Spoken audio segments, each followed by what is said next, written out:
Edwin Reyes is a seasoned Filipino character actor and occasional producer who's been active in film and television since the early 1980s.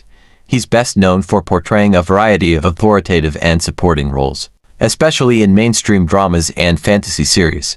Edwin Reyes, a renowned character actor in Philippine fantasy television, began his career in the 1980s with films like Batch 81.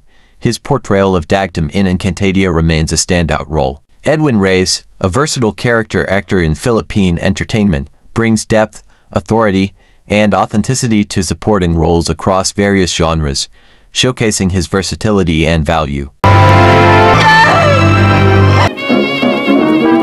Buddy, tingnan mo yung girlfriend ko. Gandaan. Tsaka alam mo, buddy, mabait to. Nung nasa Maynila ako, bahay, eskwelahan, bahay lang. Ingat ka lang, Batch. Sa dami ng mga tao na kaikwento natin, talagang hindi natin maiwasan makasagasa tayo. Kaya lang, mahirap tukuyin kung sinong gusto mag... Humihina ng suportang pinansyal sa atin na nanggagaling sa ibang bansa. Kailangan ng kilusan ng malaking pera. May malaking pera to. Milyon ang pinag-uusapan dito, Kain. Sir! Bilisan mo! Kung ako ikaw, Drigo, nagpulis, sobra pa nga eh. Dahil ikaw ang kinikilala ng tagapagtanggol dito. Ngayon, hindi ka tatawa.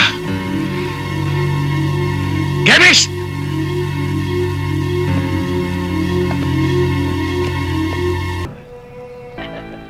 Tawagan mo kagad si Cynthia.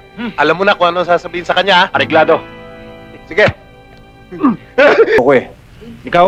Ipapatawag ni Hepe? Bakit? Ano ka? Sasakta ka ba?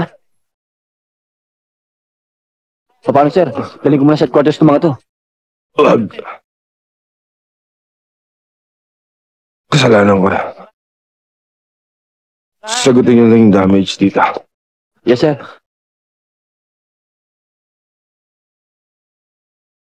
Alan, bayaran mo daw lahat ang damage dito. Teka, Ba't ako? Bayo ko. Basta bayaran. nagtitinda lang sa kantin yan para makapag-1,000. Show your card, please. Internal Affairs.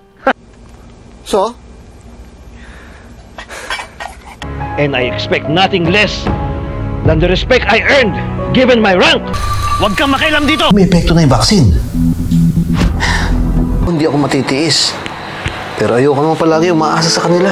At least isa sa atin dapat andito sa In view of the latest development regarding